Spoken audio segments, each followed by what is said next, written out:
next speaker is someone who's very familiar to us, Dr. Friedman. She's been practicing mindfulness for some time, and she graciously said yes to talking to us about getting ready for those wintertime blues. So at that, I'll leave that with you, Dr. Friedman.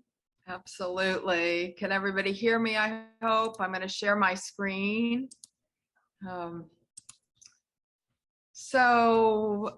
thrilled to be here today, and I hope this will be helpful to you. Winter, this is a quote from a poet in Britain 100 years ago. Winter is the time for comfort, for good food and warmth, for the touch of a friendly hand, and for a talk beside the fire. It is the time for home. So many positive things about this time of year we can be aware of. But we also know that the seasons do affect many people, and that about 4 to 6 people struggle with seasonal affective disorder, and another 10 to 20% might have mild seasonal affective disorder. And they're not really sure why this happens exactly, but they think it is a decrease in our serotonin levels in the brain. And we know that it is much more common in the north, where darkness begins sooner, and it's darker in the morning when you wake up. So the question is, if you're feeling a little bit sluggish and down, is it because you are experiencing seasonal affective disorder, or is it cultural and learned?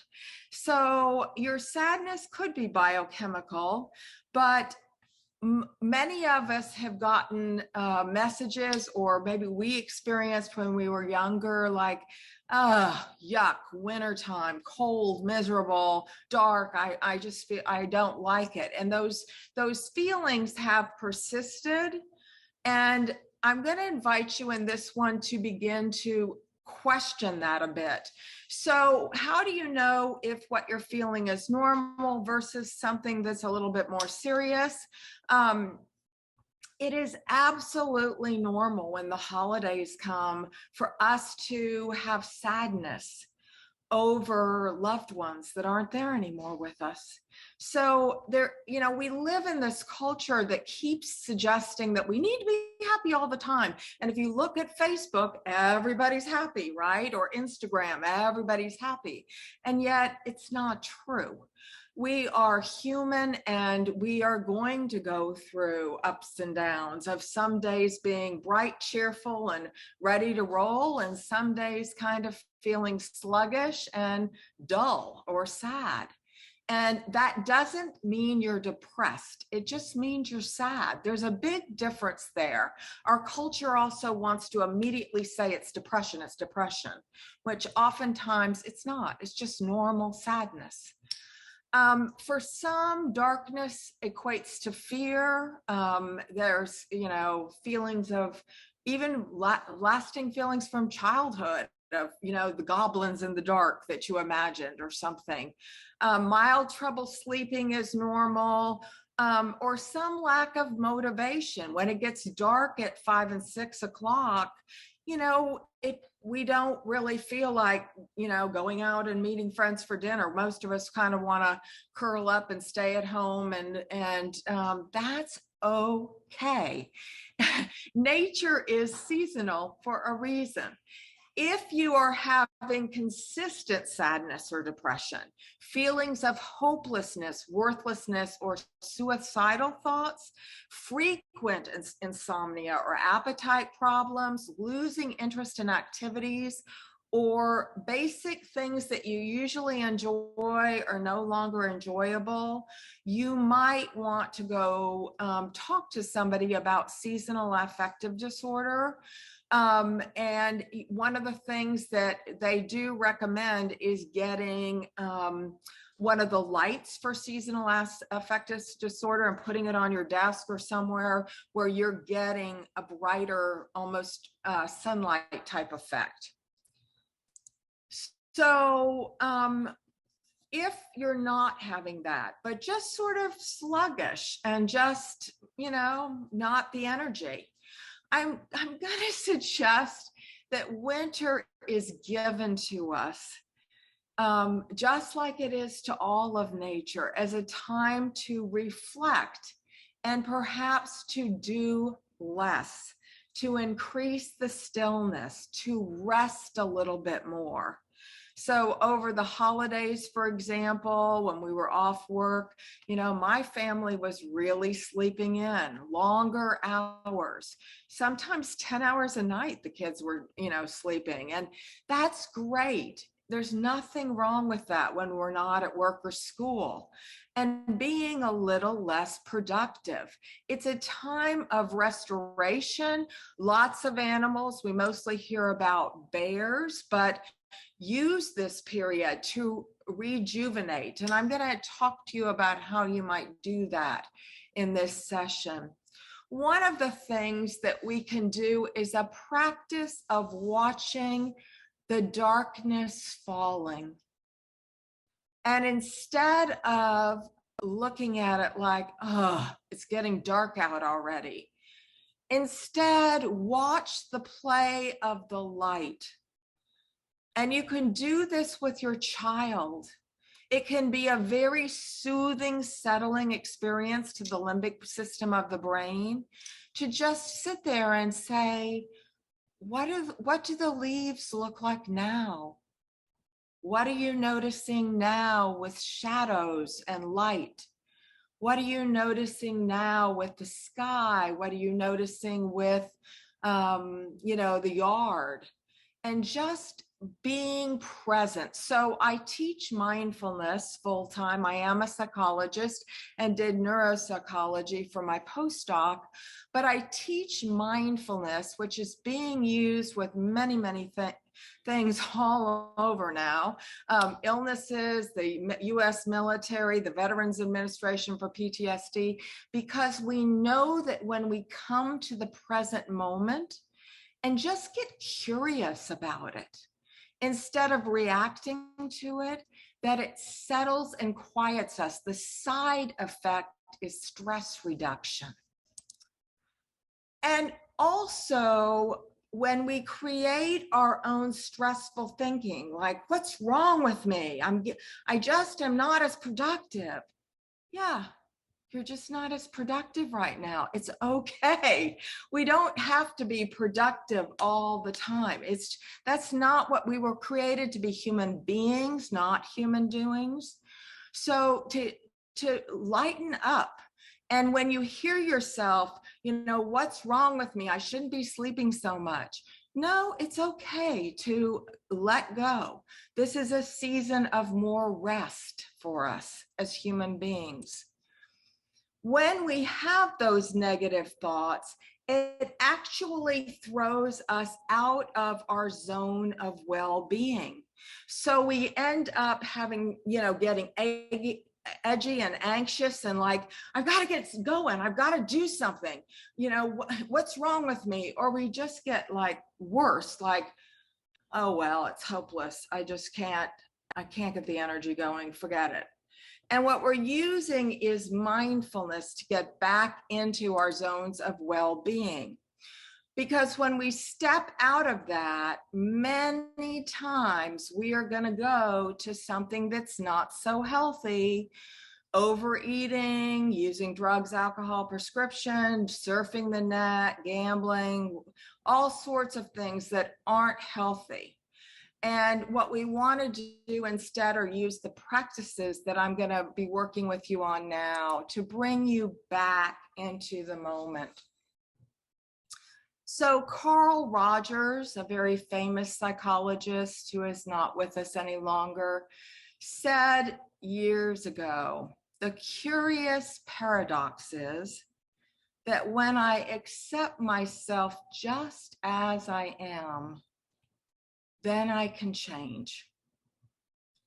So many of you could have started New Year's resolutions. I'm going to lose 20 pounds. I'm going to do this. I'm going to do that. And there are all sorts of reasons why only like 7 to 8% of people ever keep their resolutions. We know that statistically. And what we want to do is quit being a constant self-improvement project. When we start loving ourselves more and accepting ourselves more, then we want to do better for ourselves naturally, instead of constantly feeling like we're failures and not meeting, unrealistic goals often. So, acceptance of the season is time to explore something different, not good or bad. We don't have to label things. Just get curious. It's just different than it is in the summer, different than it is in the fall. What differences can you notice? And then a time to rest and renew. So, before we go into actual practices, some things I want to mention that are also important during these months are getting consistent sleep as much as possible. Take a news and technology break. So I did that over the holidays. I hardly checked my phone and I hardly checked any email, and it was wonderful. I'm inviting all of you to do that for yourselves. And sitting in front of the news, there is research that it is not healthy for us. Most of the stations that we're watching are, slanted anyway, to the left, to the right, everything, some way. And it's hard to even get sort of the news anymore. I think you know what I'm talking about, but it's meant to hype us up and get us anxious. So reading the paper can be a lot better for you, just where you're reading headlines and then decide, I don't need to see that story on that murder. It's not a healthy thing for me. I'm not going there. Exercise, even short times. You do not need, cardiologically and with cardiology and things, they're saying, 30 minutes of, exercise. But if you only do 5, good. 5, 3 times a day, even better. And what we know is that if we go outdoors, particularly during this time of year, and I know it can be really cold, but there's something about being outdoors in nature that we humans respond to positively. So even if it's just, if you can, walking around your block and coming back home 3 times a day, and you can take your child with you if your child's at home and not at school. Getting outdoors can make a difference. And a light box, as I mentioned earlier, can be very useful, particularly for seasonal affective disorder. And you can go on Amazon and sites like that and look up seasonal affective disorder light boxes. Eating healthy foods. When we get where we're eating junk because it's comfort food during the holidays and in the winter when it's dark, it's okay to do sometimes, perfectly fine. Get out that mac and cheese, enjoy it, or that bowl of ice cream. It's okay. We need some comfort food. But if that's your steady diet, not so good. And we really want to eat healthy foods and be sure that we get a lot of vitamin D during this time of year. Connecting with friends by phone if we can't see them, or FaceTime or Zooming. Again, relaxing, and I'm going to talk a little bit about breath and our inner processes now. But first, sleep. Some quick sleep hygiene tips for those of you who are struggling and waking up at night. Avoiding stimulants such as caffeine and nicotine before bed. I don't drink caffeine after probably 10:30 in the morning, because I know it didn't used to, but now keeps me up. Getting regular exercise. Avoid napping after 2 or more than 30 minutes. Avoid checking the time at night. When we go to our phones and look at the time at night, the light shines in our eyes, and it actually wakes you up more. So, and then you're looking at the clock thinking it's 2 o'clock, I'm not asleep yet, and this is bad, and all this negative thinking starts, which we don't need. Creating a relaxing bedtime routine. You know, last night I was in Epsom salts in the bathtub before bed. It can be very helpful to relax the body. Stop working on tasks an hour before bedtime, making sure the bedroom's dark, not eating big meals, limiting alcohol, and avoid focus on upsetting events right before bed.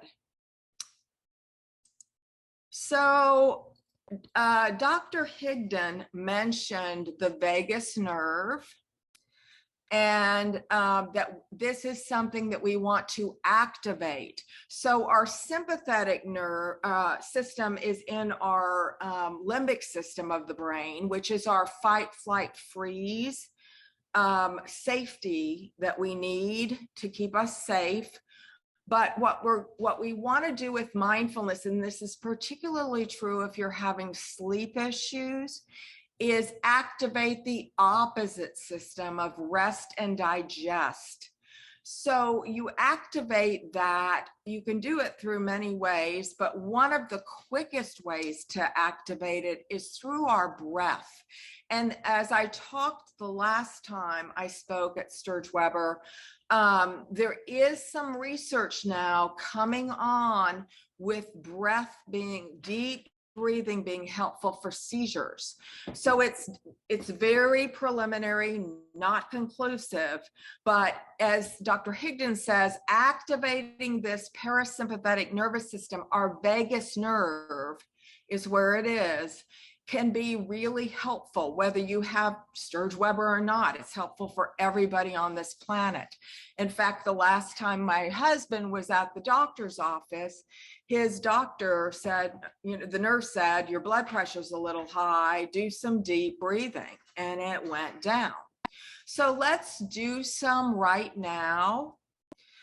And what I'm going to invite you to do is sit with your feet flat on the floor to ground your body upright but not rigid, hands relaxed in any position. And you might close your eyes or gaze downward. When you do deep breathing, it is not a lot of shoulder action. It is not like that. It is the belly going out on inhale and in on exhale. And I'm going to count us with a 3, 2, 6 count, breathing in through the nose for 3, holding for 2, and out of the nose or mouth for 6. And again, this is something you can do with your whole family any time of day. It will, I hope, give you a quick hit of relaxation. So getting into the position, upright but not rigid, relaxed, and focusing your mind on the count and the breathing. And if your mind drifts off to something else, just bring it back. Ready, inhale. Hold. Exhale.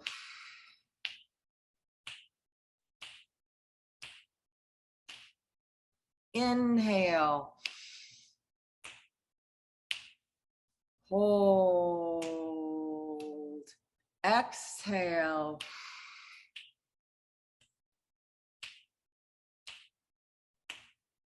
Inhale. Hold. Exhale.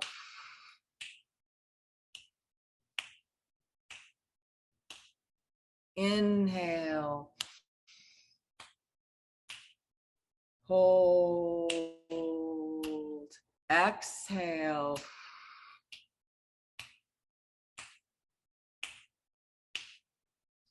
And breathing naturally now in and out through your nostrils. Notice how your body feels. Notice how your mind feels. And when you're ready, open your eyes. So, anybody want to say how they're feeling right now? After doing the long, slow, deep breaths, you want to unmute and tell us what you're feeling?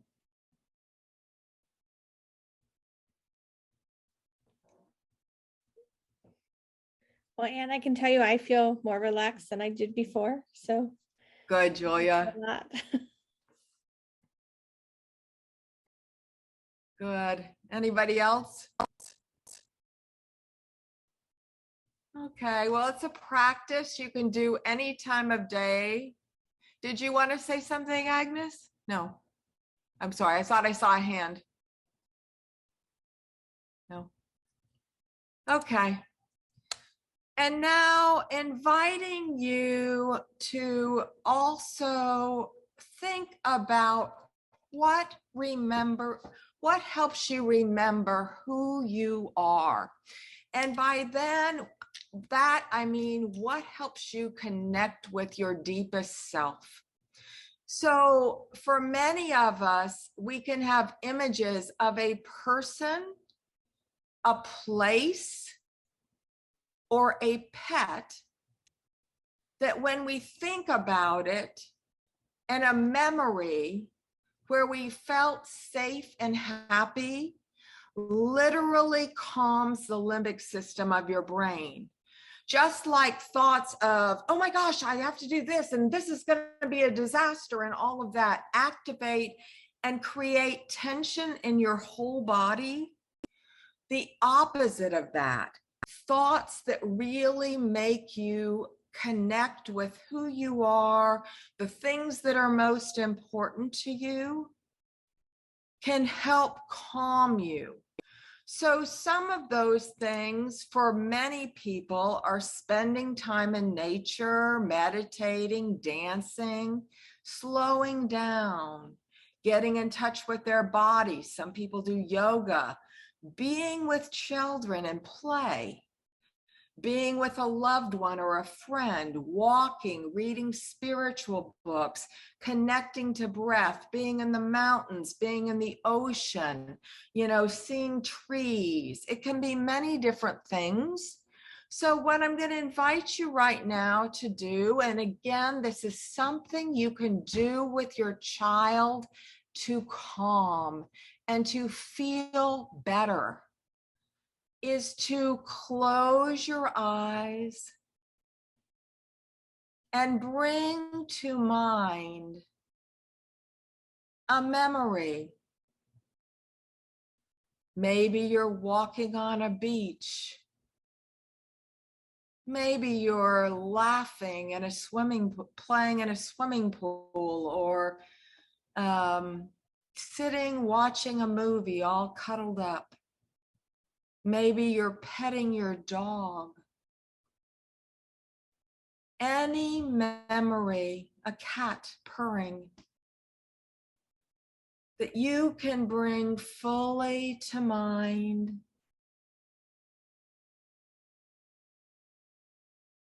Seeing the color. Maybe there are smells involved. Maybe it's remembering your mother or grandmother baking cookies and remembering the smells, or pine trees as you're out in the country, or other pleasant smells. Bringing as much as you can of this memory to your imaginary mind. Seeing it as if it's happening again right now.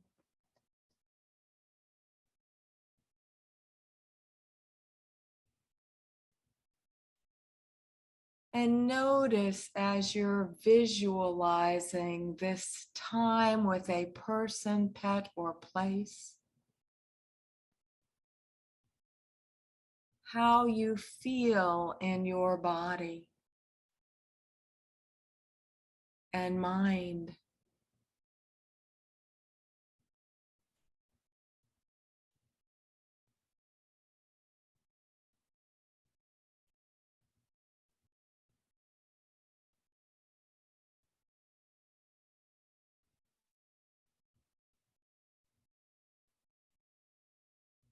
And now letting go of that image, and when you're ready, opening your eyes.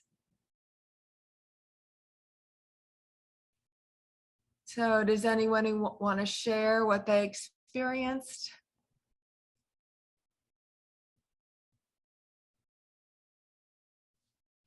And inviting you to also think about, if this connects you with the positive, how can you do this during those winter months when you're feeling a little down?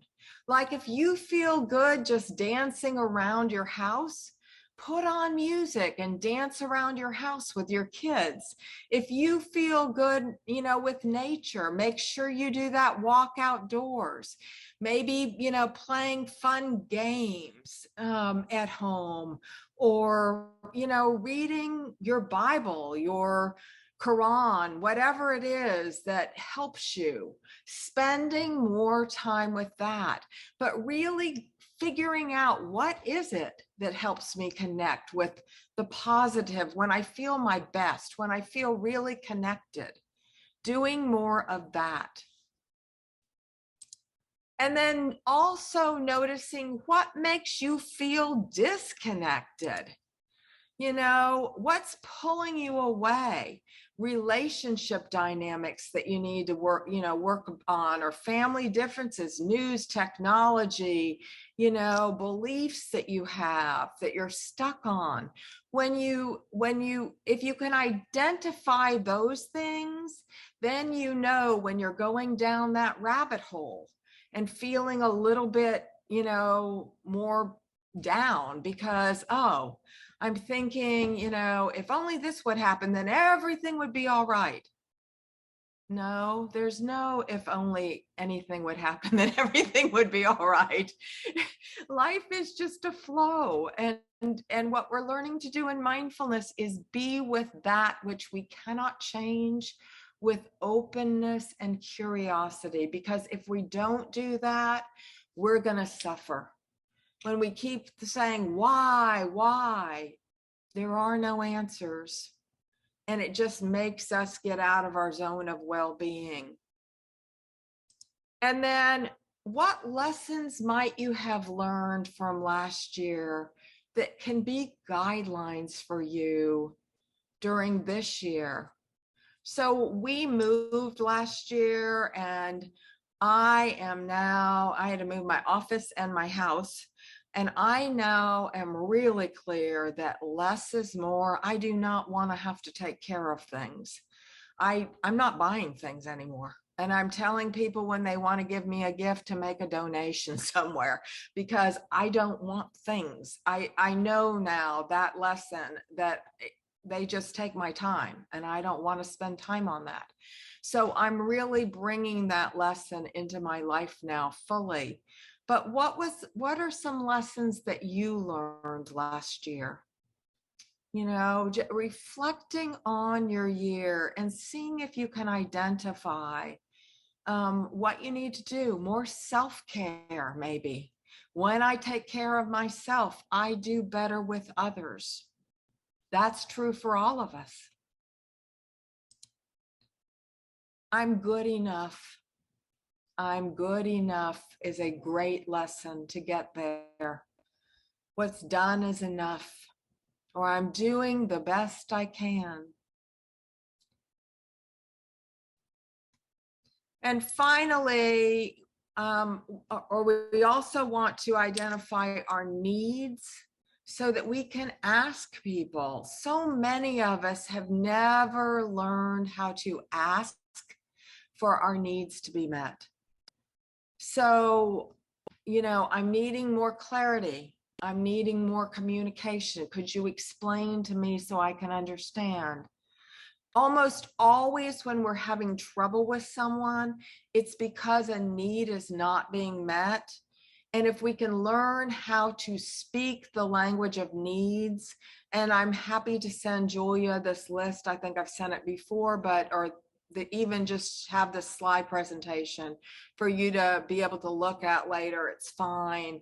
But if you're feeling crummy, what am I needing right now? and to look at the list and just decide what you're needing, so you can ask someone, I'm needing support right now. I need you to support me on this, or I'm needing to talk and I don't want you to solve anything. There's no solution. I just want to talk and tell you how hard it's been for me. So looking back then, really figuring out how you want to explore these months and how you can bring what you learned and your needs to make this a time that's really nurturing, restful, renewal time for you. So really spending time exploring these things.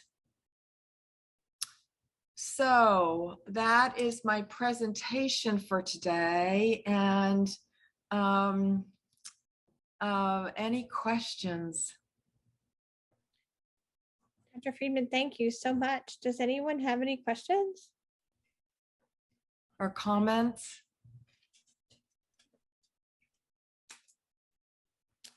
I see we have a quieter group this afternoon, but that's okay. Okay. I know we ran over a little bit today, so over the next day, probably Monday, I will send out a survey to each of you just to go ahead and let us know any questions we didn't hit on, so we can get that out to each doctor. And with that being said, I'm going to end today, unless somebody has a comment or question. But to say thank you. I know that this is the last 8 that stayed with us. So thank you. I know we ran over time today. So, and I appreciate you, Dr. Friedman, for sticking with us. Happy to.